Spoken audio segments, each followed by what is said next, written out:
Hey, on this week's Love in the Morning, co-parenting after a divorce and a new partner is getting jealous. Oh boy, also freezing up when emotions start to run high. We're navigating some complicated questions this morning, which is of course why we got to bring in the big guns. Certified relationship and marriage coach, Jennifer Blancool. Good morning, Jen. Good morning, Emily and Mia. Yeah, Always good awesome to be here. Of course. Well, we got some good questions for you this morning. Great. First question coming from our viewer, Melissa. She says, my ex-husband and I co-parent our 2 kids really well, almost too well. My new boyfriend is jealous of how much time my ex and I spend communicating and says, it looks like we're still together. We're not, but are we too close? I honor you for having an awesome co-parenting relationship with your ex. Yeah. Right. That doesn't happen more than most. I feel like that dynamic should be celebrated. Yeah, I do. I want to celebrate that. Yeah, it's difficult because obviously this is great for the kids, but maybe Absolutely. not so great for mom and boyfriend's love life. Absolutely. So you're saying you're not together at all. In my mind and heart, this is not an issue about the ex. This is more of an issue about the trust factor with the new boyfriend. And I wholeheartedly believe that the healthy nature of the co-parenting relationship should not be shrunk by any means into the small size of the security of the new boyfriend. And I mean that with love and respect. I feel for the new boyfriend. It can be hard, especially when you're excited about that relationship and you're trying to merge into her world and her family and her kids. But at the same time, it's really important to do whatever you need to do to develop that trust and comfort level so that the ex is not a threat, because as we started, it so needs to be celebrated, the success of that co-parenting relationship, and that it comes with so many layers of goodness and value to those kids and even the parents and even the new relationship with the boyfriend. That's what I was thinking. Yeah. This is honestly, dude, blessing in disguise, right? It is. Let's say It really is. Let's say that you guys are together for a long time and this Yeah. becomes a really serious relationship. You're going to be glad that they have a good co-parenting relationship. Absolutely. And not the other way around. But Absolutely. how does Melissa have this conversation with her new boyfriend then? Because obviously he's expressing this concern. Yeah. Going to him and saying, well, it sounds like you're just jealous. That's not going to go over well.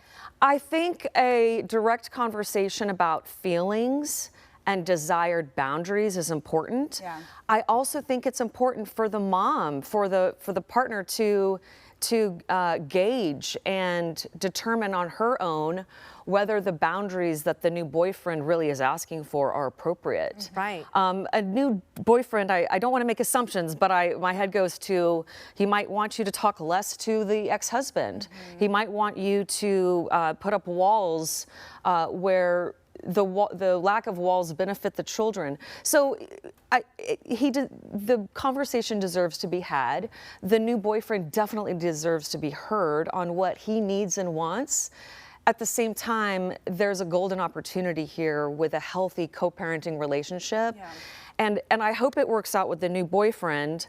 But honestly, I do put the responsibility on the new boyfriend to develop the platform of trust and comfort so that he's not threatened by the old relationship. For me, it sounds a little bit like new boyfriend's waving a little red flag for himself. He kind of is. I know. You know, and there is a lot of goodness, like we already talked about, that comes with that. So hope it works out, because it could be the ideal situation. Right. So. yeah, absolutely. All right, we've got another tough one. Question from Kevin. Okay, I'm a guy, and I'll just say it.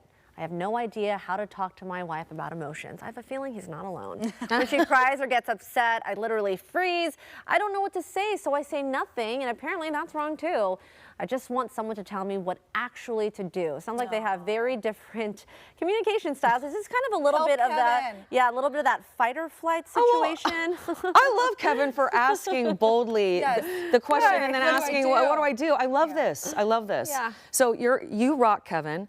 A lot of men struggle with this. So I feel like a lot of men are going to relate to this. And I feel wholeheartedly, because I work with this a lot in my work, that a lot of women will quickly say and even feel that their man is emotionally unavailable. and that they want him to be more emotionally engaging. But a lot of times it's not that they want their partner to pour their heart out and talk about his feelings. They want his presence.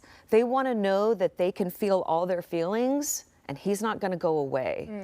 And that's often confused even in the female heart. Yeah. We a lot of times we think that we want our guy to pour out their feelings and their whatever, and the moment they do, a lot of times I hear, I got myself in more trouble for sharing my actual feelings with my woman. I hear this. I hear this on a regular basis. Interesting. All along while hearing women say, you know, I really wish my guy was more emotionally open and available. Yeah. But like I said before, what I typically uncover is the need for presence, the need Right. for the guy to say, I'm here with you. I'm not going anywhere.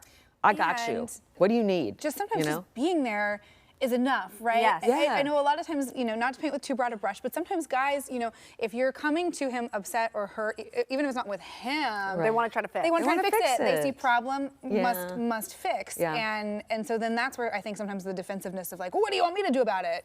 Absolutely. And men, honestly, I'm generalizing, but it happens a lot, can feel like an upset, emotional girlfriend or wife or partner is upset with them. Yeah. Right. When, I mean, a lot of times we can be putting it on them. Right. But we're really struggling with something that Right. has nothing to do with them. Sometimes Yeah. I'm just hungry. Yeah, and so oftentimes women just want simply, hey, I'm here with you. I'm not going Yeah, anywhere. yeah. What do Right. you need from me to feel better in Exactly. this moment? I don't need advice. I need emotional Right. solidarity. Yeah, and I definitely Would don't you need your like- silence and you Would looking at me like deer in a headlights. snack and a back rub? Right, Now you're exactly. telling me why you're sad. There you go, Kevin. Snack and a back rub. Try that. That actually sounds perfect. Yeah. I love that question. I hope that helps. Yeah. Well, And you're not alone. you're Yeah. not alone. Jen, No. you're the best. Yeah, Great you advice, guys Jen. are. Thanks as always. Thanks for having me. Yeah, if you want to help tackle your relationship questions, it's the girl to talk to. Hit us up on the AM Extra Facebook or Instagram pages. Just slide into those DMs and we'll get Jen back on the couch and give you some great advice. There you go. It is.